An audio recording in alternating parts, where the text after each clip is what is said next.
This is Hot Takes with Nick and Justin. A long break of Thanksgiving, and we're back. It was a great break. Yeah. It was great. I think we're just gonna go to the most obvious thing of them all. The Eagles and Bills played. Something was obvious there. I don't know. I mean, well, let's just get right to it. 37-34. The Eagles did come out on top. Okay, did or did not? I don't know if you said didn't. That's why. No, they did. Oh, I did. Yeah. My memory. I just can't remember anything. Yeah. I'll just put out my thoughts, I guess, first, and then you can kind of come in after.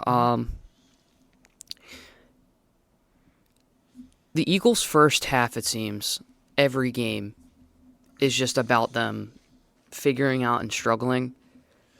And the second half is them trying to get back into the game. And I feel like it's been the story of the season. Do you have any thoughts about that? I mean, they've been struggling the first half, like the past couple weeks. Like the Chiefs game, they struggled. Mm-hmm. Bills game, they struggled.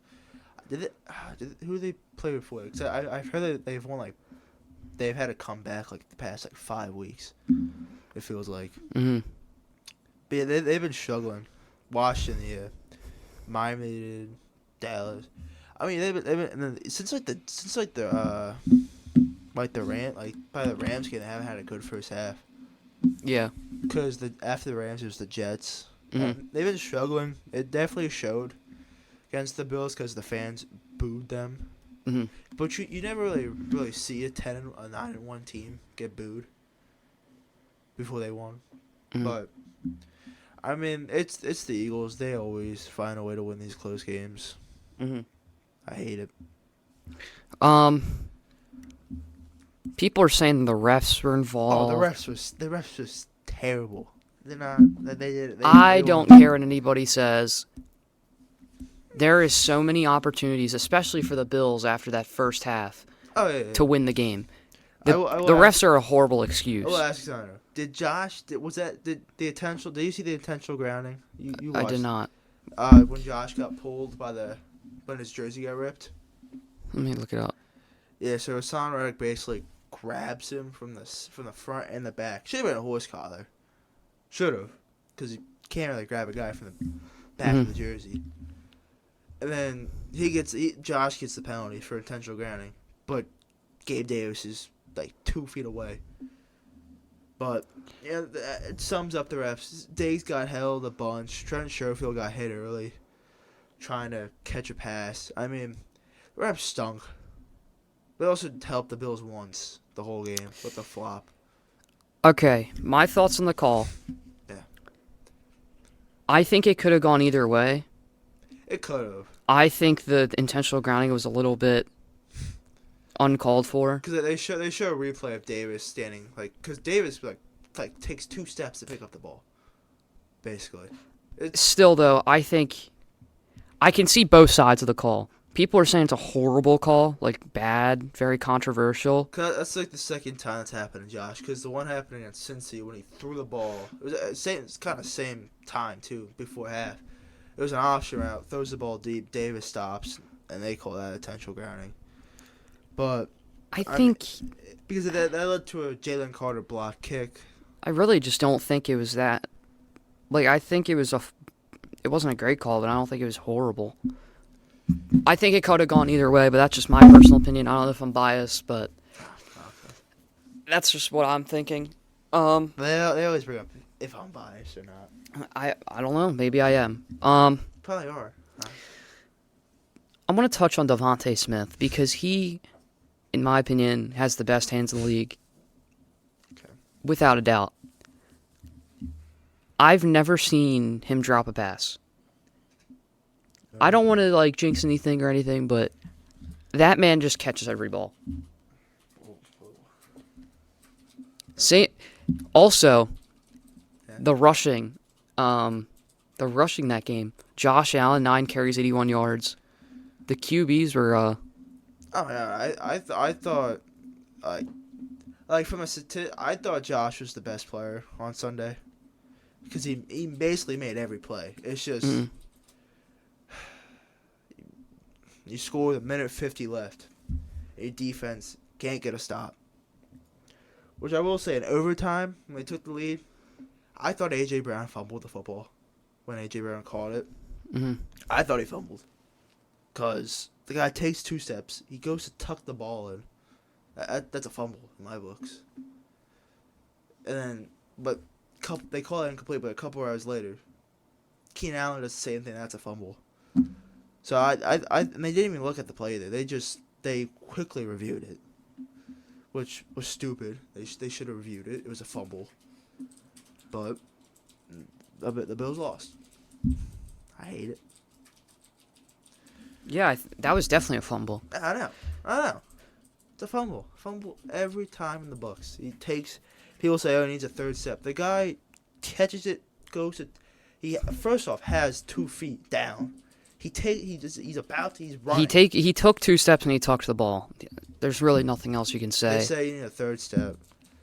If the guy goes to tuck it in while he firmly has it. See, those calls though are always tricky to make on the Oh, yeah. fly without reviewing it. Well, Did they review it? No, they said that they quickly reviewed. They didn't even pause the game. They just said after review. Like they first off they let the play go. Yeah. Then when he picked it up, they called it incomplete. So basically at that point it was done. He can't. They're not gonna change their call from incomplete to non. I think it's always those calls though that get really they're the most tricky to make if you don't review it Plus, properly. because if you go by if you say it's incomplete, it's gonna take a lot of evidence to change it. Mm-hmm. It just it was stupid. I mean, I can't speak no more about this game. I'm having flashbacks. I'm going. It's like a war veteran. Looking back. Well, did you like the Bills that you saw in the first half? Oh my God, it was beautiful. I mean, the defense was flying till they weren't. It looked like they got shot by an arrow. Yeah. I mean, Josh played phenomenal. I mean, I don't know what's happened with the defense that half. I mean, I get, but the 3rd and 15 throw Mm-hmm. to Zacchaeus, you can't let a guy like Zacchaeus, who's their 3rd best wide receiver, Mm-hmm. get behind your 2 safeties, Mm-hmm. still catch it. You can't even punch the ball out. But we didn't even bring up probably one of the best parts of the game, the kick, the field goal. That was incredible. I don't know why he called timeout before it gave him extra time to prepare. Guy drills it. Mm-hmm. I mean, Jake Elliott, he never misses. He's the best kicker in the league, in my opinion. I think he's the best. He's one of the best clutch kickers this past couple of years. The guy is stones. He does not miss. I think for a long time it was Justin Tucker, and it still can be. I still think it's Justin Tucker. Justin Tucker. It's a kicker. But I think Jake Elliott is taking his spot. I don't think that. I think Tucker just because of he's always gonna make a field goal. I think that on clutch, Jake Elliott's one of the best clutch kickers in the past couple of years. Mm-hmm.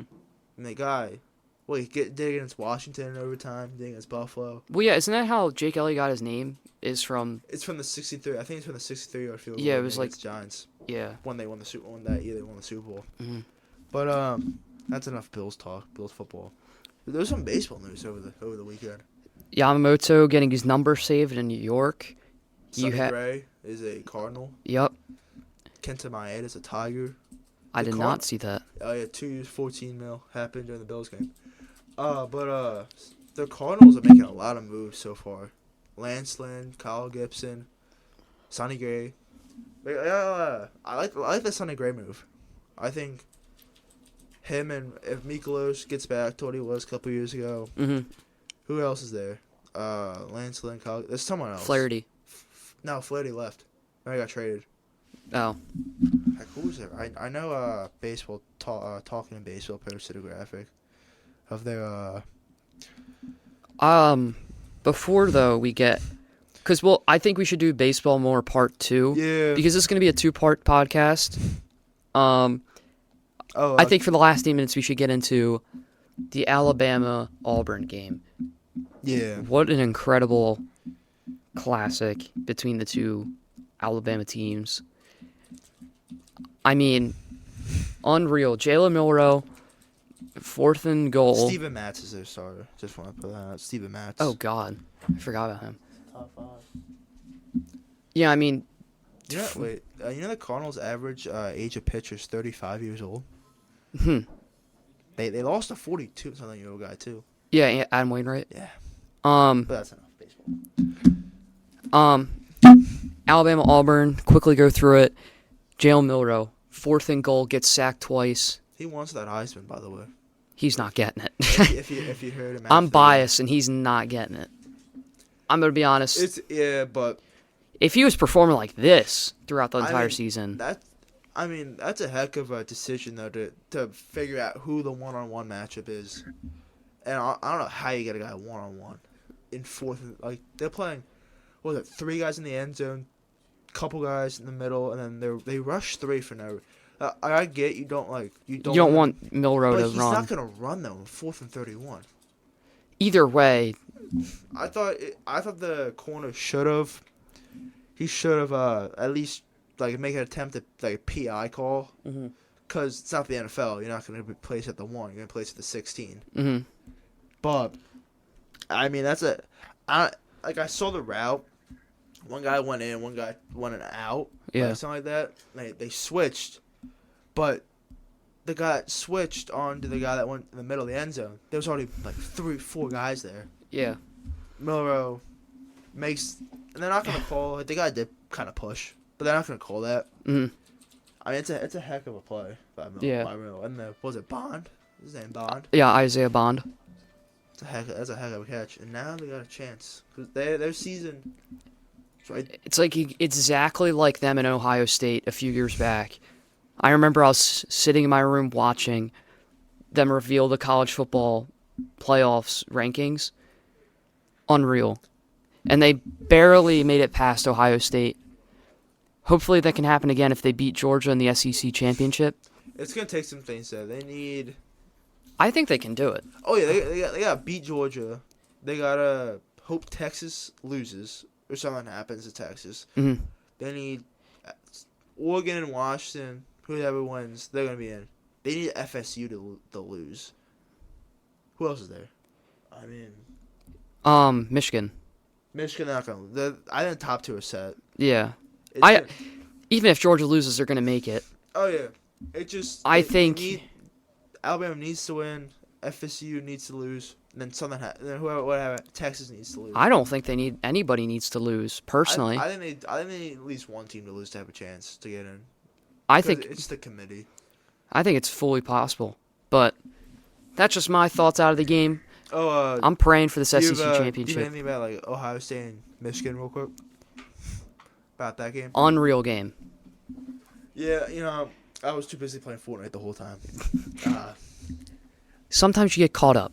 I did get caught. I did think I won a game that time, but I mean Ryan Day is owned by Michigan. I mean they have bought a house. That was such a good game. That was just a classic. I caught the 4th quarter of it. hmm. I mean, Ohio State. I mean Ryan Day talks about how tough they are. They're not tough. hmm. You can't lose 3 times in a row in that rivalry. Yeah. I think he should lose his job. Yeah. Because he's won. When it comes to the big game, he's 1-5. The only game he's won was Clemson back in 2020 in the playoffs to go to Alabama to play them in the national championship, which you don't know what happened. hmm. Yeah, Mac Jones smoked a cigar. We'll never forget that. He stinks, by the way. I feel bad for him, but I don't. we got to get back to that in the next podcast because I got to go. But Yeah. It's nice talking. yeah, I mean, I you- was fuming. how are you feeling about the SEC championship? Are you a Georgia kind of guy, or are you an Alabama kind of guy in this? I'm gonna root for a good game. I'm not. You're not picking sides. No, I would like to see Georgia lose because I've been rooting for them to lose. Mhm. Because I mean, I don't think they've been obviously been great all year, but I don't think they've been dominant like they have been. Yeah, because they barely squeaked past Georgia State. Georgia Tech. Georgia Get the team Tech. right. Yeah. Alright? ACC. Yeah. But I mean, I would like to see Bama win, but in college football, I don't have a team, so I just sit back and watch. Yeah. Which I will say, Washington, Oregon, that game is gonna be epic. All right. Well, this was Hot Takes with Nick and Justin. Oh yeah. This was just part 1, but we'll be back for part 2 probably tomorrow. Yeah. And yeah. Some more news probably. Yep. Go Bama. Maybe Shohei to Philly.